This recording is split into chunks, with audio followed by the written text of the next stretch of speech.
Hello to all, आप सभी का फिर से एक बार स्वागत है सद्गुरु पाठशाला में। तो आज का हमारा टॉपिक है human digestive system life processes chapter का फर्स्ट ही टॉपिक है ये human digestive system. If you want to study the complete chapter you can visit my channel Sadguru Pathshala, जहाँ पे इस चैप्टर की कंप्लीट वीडियो अवेलेबल है। Now starts the human digestive system. Human digestive system जो है दो चीज़ों से मिलकर बनता है, एक एलिमेंट्री कैनाल, दूसरा accessory digestive glands. Alimentary canal को हम लोग फूड का पाथवे या पैसेज भी कह सकते हैं, ठीक है। सो एंट्री से लेकर एग्जिट तक का जो पैसेज है दैट इज़ एलिमेंट्री कैनाल। तो जो फूड है वो माउथ से स्टार्ट होके बकल कैविटी में जाता है, बकल कैविटी से pharynx, then oesophagus, then stomach, small intestine, large intestine and finally undigested food जो है वो बॉडी से बाहर एनस के थ्रू जाता है। नेक्स्ट आते हैं असेसरी डाइजेस्टिव ग्लैंड्स, मतलब एलिमेंट्री कैनाल के साथ साथ जो फूड के डाइजेशन में हेल्प करते हैं कुछ डाइजेस्टिव ग्लैंड्स होते हैं, जैसे कि माउथ या बकल कैविटी में हम कह सकते हैं सलाइवरी ग्लैंड्स होते हैं जो सलाइवरी अमाइलेज सिक्रीट करते हैं। फिर स्टमक और इंटेस्टाइन के बीच में डियोडनम वाली जो जगह है वहाँ पे लिवर जो है, लिवर नाम का ग्लैंड प्रेजेंट है, ये हमारी बॉडी का लार्जेस्ट ग्लैंड है। ये बाइल जूस सिक्रीट करता है, ये बाइल जूस जाके स्टोर होता है गॉल ब्लैडर में। फिर gall bladder as per the need जब जब ज़रूरत होती है इस बाइल जूस को अपने गॉल ब्लैडर से निकाल के डियोडनम में सिक्रीट करता है। नेक्स्ट डियोडनम की वहीं पे ही एक और ग्लैंड प्रेजेंट होती है पैनक्रियाज, उसके सिक्रीशन है अमाइलेज, ट्रिप्सिन और लाइपेज। यहाँ पे मैं एक चीज़ बताना चाहूँगी, जहाँ पे भी हम पढ़ेंगे अमाइलेज नाम का एंजाइम, अमाइलेज जो है बेसिकली कार्बोहाइड्रेट्स का डाइजेशन करेंगे, ट्रिप्सिन, पेप्सिन जिसमें पीछे SIN आ रहा है वो प्रोटीन का डाइजेशन करेंगे, लाइपेज लिपिड्स का, ठीक है। एक बार हम एलिमेंट्री कैनाल के पार्ट्स को भी डिस्कस कर लेते हैं। सो सबसे फर्स्ट आता है माउथ। माउथ में हम देखते हैं कि बकल कैविटी में हमारे पास टीथ होते हैं।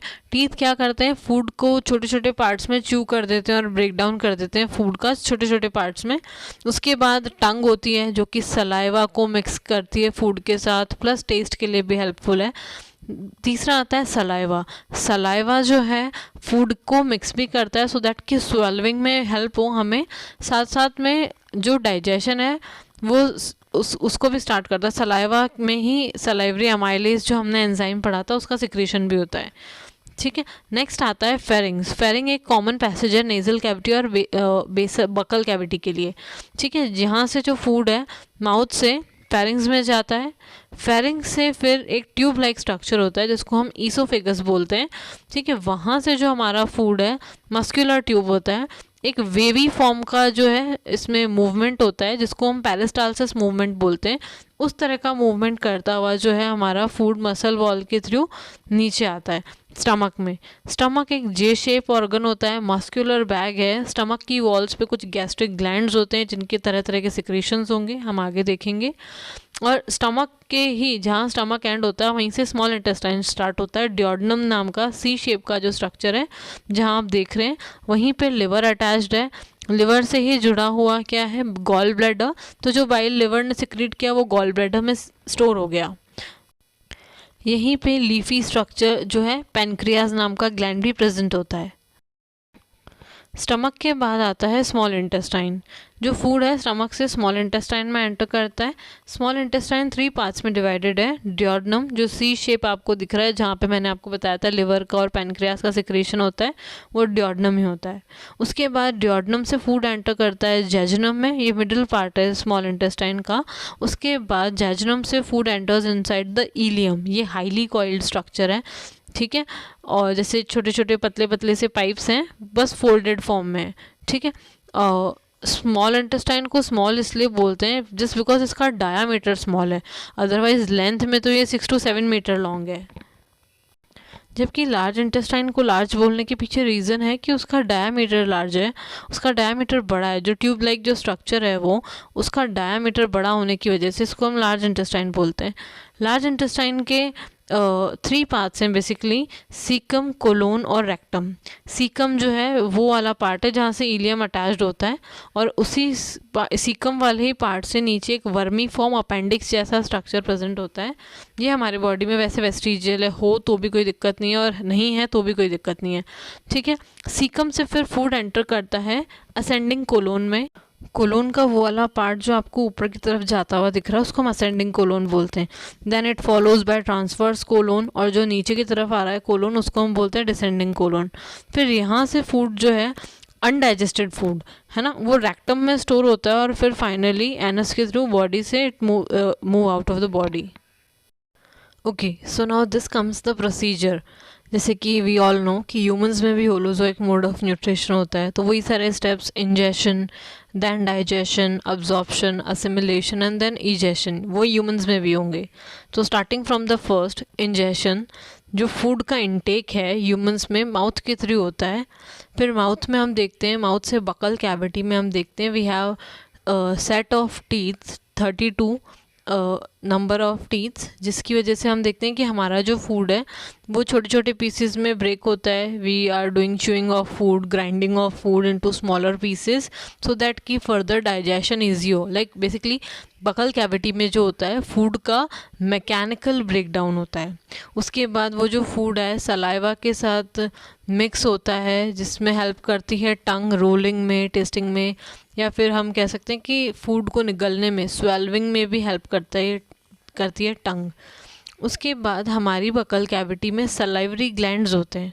सलाइवरी ग्लैंड्स जो होते हैं, there are 3 pair of salivary glands in our buccal cavity, जो कि सलाइवा सिक्रीट करते हैं, और उस सलाइवा में होता है सलाइवरी अमाइलेज प्लस म्यूकस, ठीक है। म्यूकस की वजह से हमारा जो बकल कैविटी है जो ड्राई नहीं होता, और जो सलाइवरी अमाइलेज है, देखो हम कह सकते हैं कि जो हमारा फूड का डाइजेशन है वो बकल कैविटी में ही स्टार्ट हो जाता है। यहाँ पे जो कार्बोहाइड्रेट्स हैं, जो कि कॉम्प्लेक्स कार्बोहाइड्रेट्स जैसे कि स्टार्च है, उसका डाइजेशन माउथ में ही स्टार्ट हो जाता है सलाइवरी अमाइलेज की प्रेजेंस में, और ये सिंपल शुगर्स और ग्लूकोज में ब्रेक डाउन होता है। Then this food with saliva, हम इसको बोलते हैं बोलस, एंटर करता है ईसोफेगस में। ईसोफेगस जैसे कि आप इस पिक्चर में देख रहे हैं, एक पाइप जैसा, एक ट्यूब जैसा स्ट्रक्चर है, एक मस्कुलर ट्यूब है, जिसमें जो फूड है वो पेरिस्टाल्टिक मूवमेंट के थ्रू जो है धीरे धीरे नीचे की तरफ, स्टमक की तरफ जाता है। पेरिस्टाल्टिक मूवमेंट का मतलब होता है कॉन्ट्रैक्शन और एक्सपेंशन, मतलब एक वेवी मूवमेंट। नाउ फूड जो है ईसोफेगस से एंटर करता है स्टमक में। अब स्टमक जो है एक मस्कुलर जे शेप ऑर्गन है, वो हमने पीछे देख लिया। अब स्टमक की वॉल्स में कुछ कुछ छोटे छोटे से ग्लैंड्स प्रेजेंट होते हैं, जिन्हें हम गैस्ट्रिक ग्लैंड्स बोलते हैं। गैस्ट्रिक वर्ड्स हम जो है स्टमक के लिए ही यूज़ करते हैं।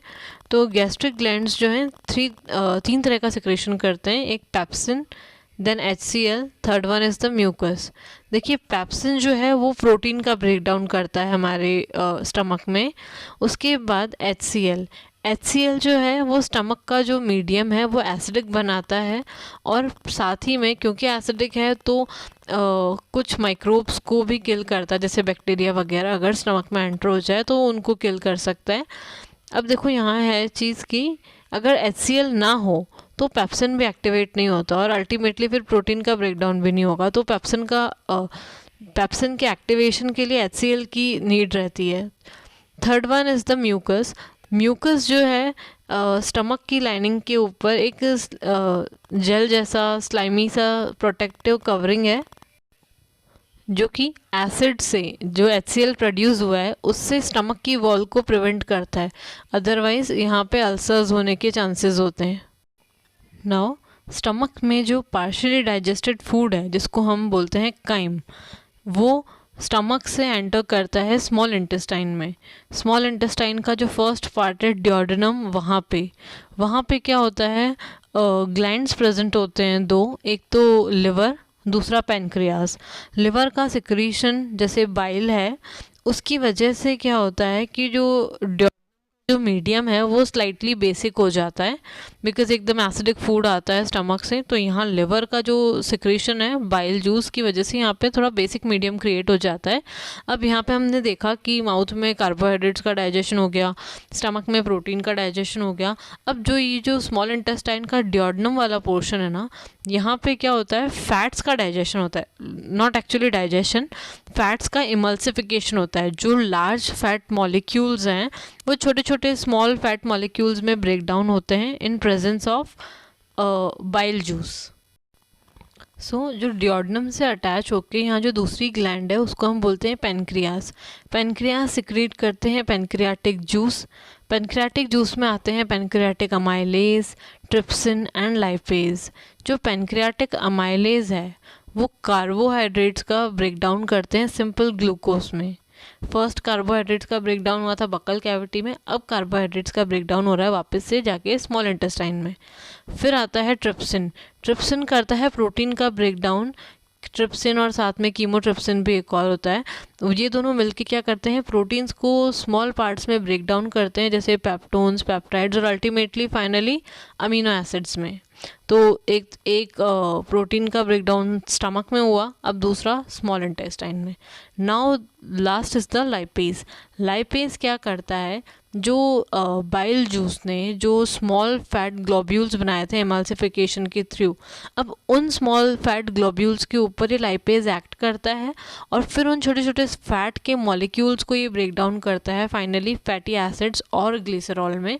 इसके अलावा लिवर और बाइल पैनक्रियास के अलावा स्टमक में एडिशनल इंटेस्टाइनल पैनक्रियाटिक जूसेस भी सिक्रीट होते हैं, वो भी उनका भी यही फंक्शन होता है। साथ में हम देखते हैं कि जो स्मॉल इंटेस्टाइन है यहाँ पे आके हमारा डाइजेशन कंप्लीट होता है। सो digestion starts from the mouth and ends in small intestine. अब जो फूड का जो ब्रेकडाउन है, जो कॉम्प्लेक्स फूड जो हमने इनटेक किया था उसका स्मॉल न्यूट्रिएंट्स में ब्रेकडाउन हो चुका, जैसे कि glucose, amino acids, fatty acids और ग्लिसरॉल में। अब इन सब चीज़ों को क्या करना है बॉडी का, देखो इंजेशन हो गया, डाइजेशन हो गया, अब बॉडी को करना है अब्जॉर्प्शन। तो वो अब्जॉर्प्शन भी स्मॉल इंटेस्टाइन में ही होता है। स्मॉल इंटेस्टाइन में भी इलियम वाले पार्ट में होता है। इलियम में क्या होते हैं, छोटे छोटे फिंगर जैसे प्रोजेक्शंस होते हैं जिन्हें हम बोलते हैं विलाइज। ठीक है, जैसे आप ऊपर वाली इस पिक्चर में देख रहे हो, जो मैंने पिंक ऊपर से जो ब्रश बॉर्डर जैसे बनाए हैं, ये स्मॉल इंटेस्टाइन का इंटरनल पिक्चर है। इनका जो स्ट्रक्चर है ये क्या करता है कि अब्जॉर्प्शन को बढ़ाता है, सरफेस एरिया इंक्रीज़ करता है, जिसकी वजह से अब्जॉर्प्शन रेट इंक्रीज़ होता है, फूड यहाँ पे अब्जॉर्ब होता है। फिर आता है लास्ट जो लार्ज इंटेस्टाइन है। अब देखो अब्जॉर्प्शन भी हो गया, उसके अलावा अब जो अनडाइजेस्टेड फूड है या जो वेस्ट फूड है जिसकी अब हमें रिक्वायरमेंट नहीं है, वो चला जाता है इलियम से लार्ज इंटेस्टाइन में सीकम के थ्रू। Large intestine then colon, caecum से फूड जाता है कोलोन में। कोलोन में क्या होता है, जो एक्सेस ऑफ वाटर है वो जो है उसका अब्जॉर्प्शन कर लेता है और फिर फाइनली रेक्टम में स्टोर करके एनस से अल्टीमेटली बॉडी से बाहर। So thank you so much. If you like this video, share with your friends, like this video and subscribe my channel Sadhguru Pathshala for more such upcoming videos. Thank you so much.